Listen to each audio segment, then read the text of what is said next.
आदि ए हो मैया और आदि ना हो कहे आदिया ये मैया आदि आदिया ये जनमिया दे आदि मुक्ति कैसे हंस के सारिया आज लाभ जानिया तोहार हमारा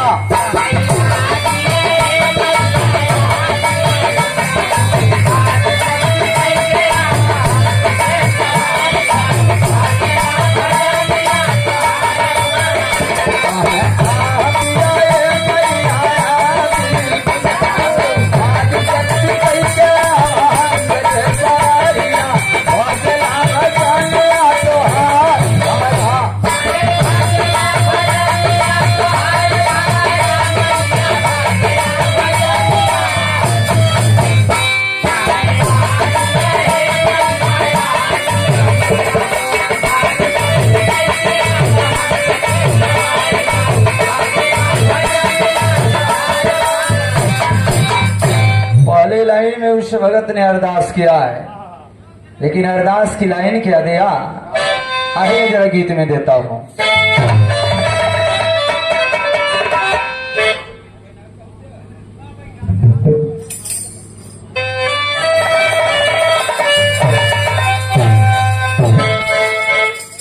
मन नारी के बातों रे सहारा अरे हमारी ना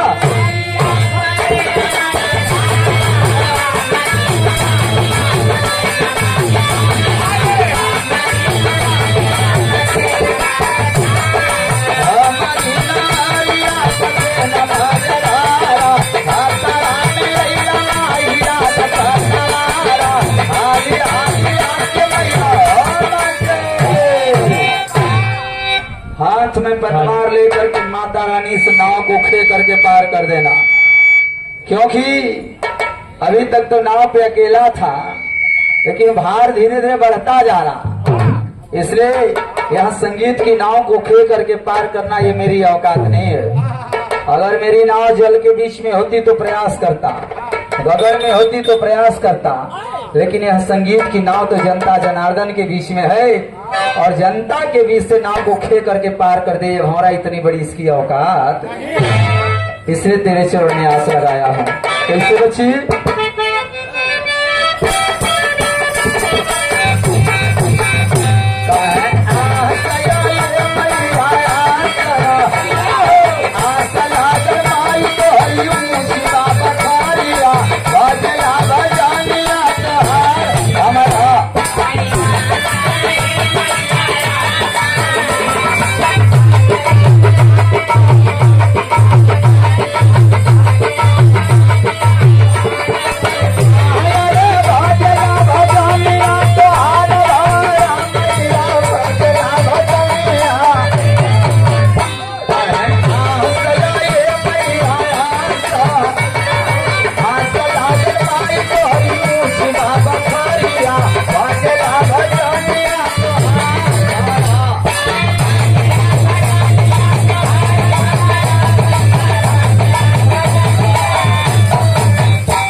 लेकिन गीत की दूसरी लाइन भगत ने दिया है, माँ तेरे दरवाजे पे मैं आया हूँ, पास में कोई वस्तु नहीं है,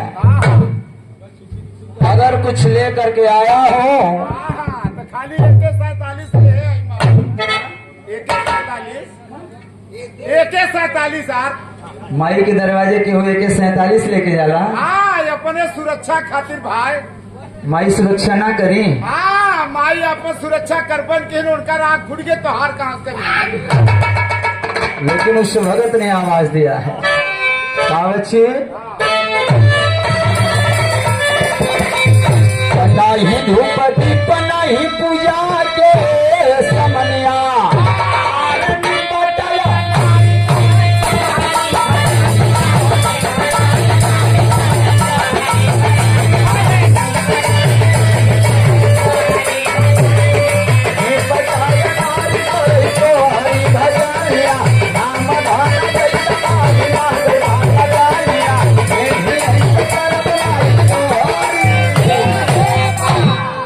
यही नाम धन के खातिर माँ हाँ एक जगह से दूसरी जगह, हाँ एक गांव से दूसरे गांव, एक शहर से दूसरे शहर, हाँ भटक रहा एक जिला से दूसरे शहर, हाँ एक प्रदेश से दूसरे प्रदेश पहुंच रहा हूं। तो बस यही इच्छा कि नाम का धन जो है, ये नाम के धन की जो भूख है ये मिटती नहीं, दिन प्रतिदिन बढ़ती जा रही है। कब तक बढ़े? जब तक सांस चले। तो भाव दिया है, रास्ता कठिन है माँ फिर भी निकल पड़ा हूं। कैसे?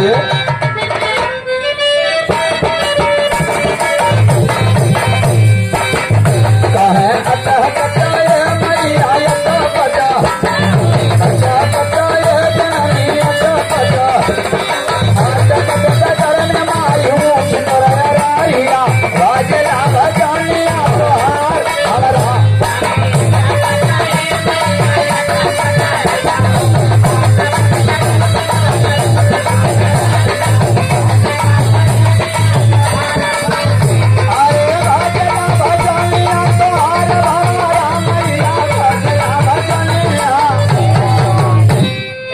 अगली लाइन भगत ने दिया कि आज के जमाने में कजरी का ये व्यवस्था है, लेकिन आज से 500 साल पहले जब कजरी सावन भादों में होता था तो उस गीत को गाने का काम ये हमारी माताएं बहनें करती थी।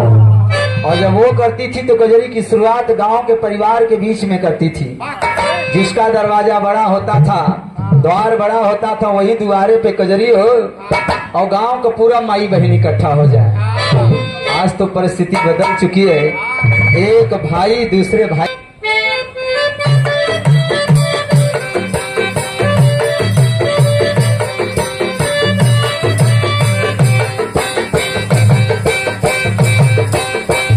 ऐसी निरमा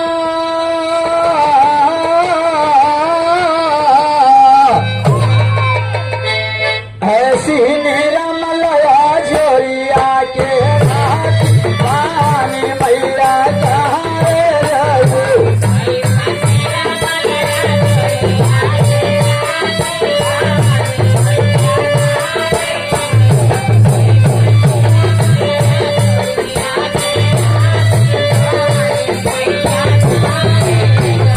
ऐसी निरमा लो, ऐसी निरमा लो,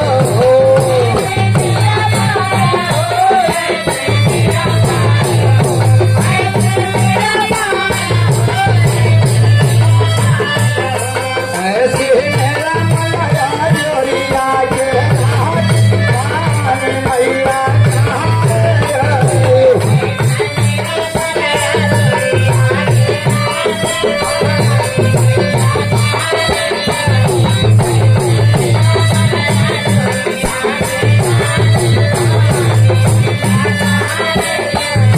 कैले हैं कैले में, कैले हैं कैले में, कैले हैं कैले मालिनी आप हारे महला बीच सोई रही।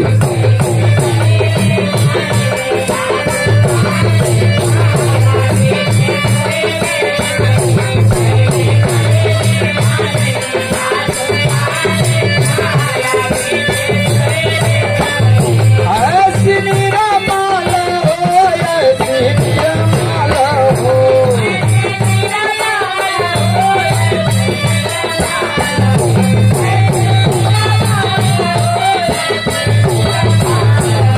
ऐसी निरमा लया जोरिया के पानी मैया कहारे रहू।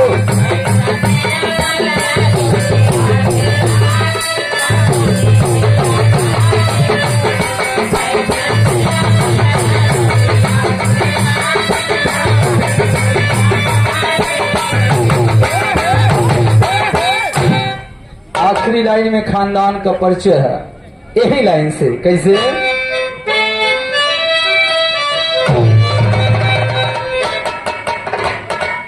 इसकी जरूरत आज नहीं यार, मेरे भाई आज इसकी जरूरत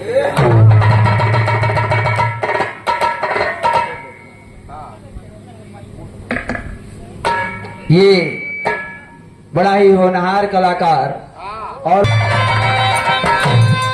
राजा राम स्वर्गवा में आस्थाना लगाए,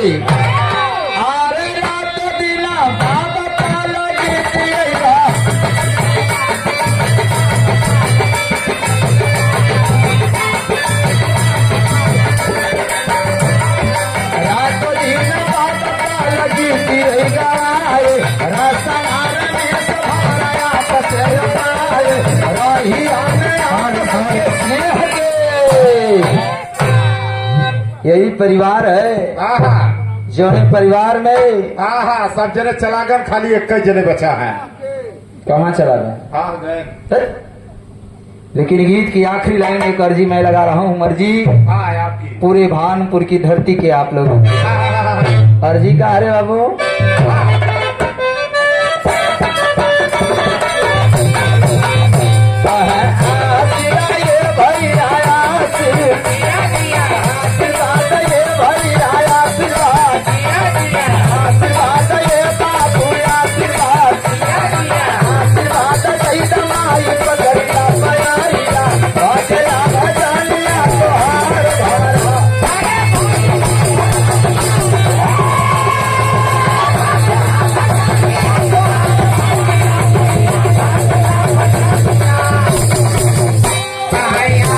Bye.